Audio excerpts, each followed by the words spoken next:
Hello नमस्कार दोस्तों आज हम इस वीडियो में समझेंगे कि समेफ का फंक्शन कैसे काम करता है और हम इसको यूज करके अपने डेली टास्कों में किस तरह से काम में ले सकते हैं। तो दोस्तों जैसा कि आप देख रहे हैं मेरे स्क्रीन पर एक टेबल है, TCE electronics and communication centre के नाम से ये टेबल हमने तैयार की है, जिसका ये शॉप है किसी की।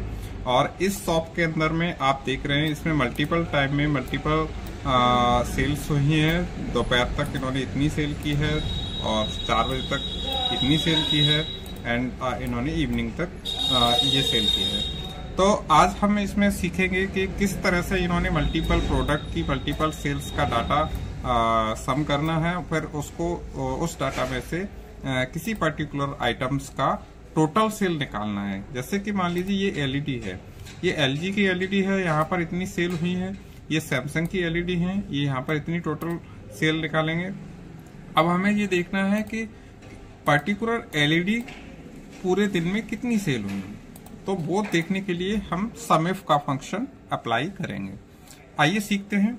सबसे पहले हम इस टेबल में समेफ सिंपल जो हमारा सम होता है वो हम लगाते हैं, सम कर लेते हैं, इसकी टोटल पूरे दिन की सेल निकाल लेते हैं। ये हमारे 105 आ गई हैं एलईडी और हम इसी को आगे ड्रैग कर देते हैं या कॉपी पेस्ट कर देते हैं। और ये देखिए सारे दिन के सारे प्रोडक्ट की टोटल हमारे पास सेल आ गई है।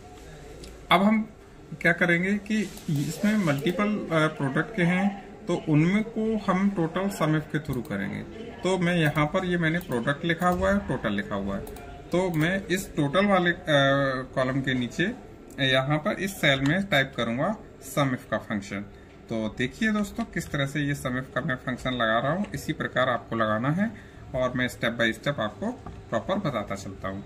इक्वल टू फॉर्मूला लगाना है, सबसे पहले समेफ टाइप करना है, टैब प्रेस कीजिएगा अपने कीबोर्ड से। उसके बाद आपको सम रेंज सेलेक्ट, ये रेंज सेलेक्ट करनी है। रेंज में आपका प्रोडक्ट आ जाएगा जिस प्रोडक्ट को आप सर्च करना सम करना चाह रहे हैं। तो मैंने ये पूरी रेंज सेलेक्ट कर ली। रेंज में क्या लिया है मैंने, ये प्रोडक्ट वाला टेबल में जो कॉलम है वो मैंने लिया हुआ है, ठीक है। तो इसके बाद फिर कॉमा लगाना है। कॉमा लगाने के बाद मुझे ये सेल लेनी है जिस सेल में ये प्रोडक्ट लिखकर टाइप करके हमें डाटा को सर्च करना है। तो मैंने यहाँ पर ये प्रोडक्ट वाली सेल सिलेक्ट कर ली। कॉमा लगाना है फिर से और इसके बाद आपको सम रेंज आपको सिलेक्ट करनी है। ये मेरी टोटल सेल है यहाँ पर, तो इस रेंज को मैंने पूरी रेंज सिलेक्ट कर ली, तो ये मेरी सम रेंज हो गई। इसके बाद मैं ब्रैकेट बंद करूंगा और एंटर प्रेस करूंगा। एंटर प्रेस करते यहाँ पर देखिए 0 आ गया है, क्योंकि ये सेल खाली है। जब मैं यहाँ पर कोई भी प्रोडक्ट का नाम लिखूंगा तो मुझे उसका टोटल यहाँ पर दिख जाएगा। ये देखिए एलईडी 439। चलिए मैं चेंज करके इसको चेक कर लेता हूँ। मैं एलईडी की जगह पे कोई और प्रोडक्ट लिखता हूँ, क्या उसकी वैल्यू चेंज होगी। DBD enter 427, very nice. DBD 427 sell हुई है टोटल पूरे दिन में।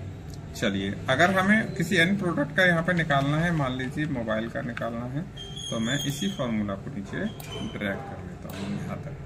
देखिए 914 मोबाइल सेल हुए हैं। यहाँ मैं किसी और प्रोडक्ट को भी ऐसे ही लिख लेता हूँ। ये मैंने डीवीडी लिखा, तो ये देखिए हमारे पास टोटल सेल आ गई। कितनी डीवीडी सेल हुई है, कितनी मोबाइल सेल हुए हैं, कितनी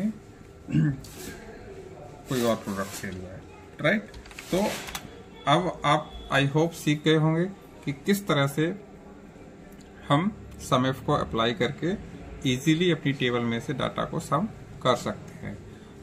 चलिए दोस्तों नेक्स्ट वीडियो में हम फिर मिलेंगे, तब तक के लिए keep learning and keep watching. Thank you.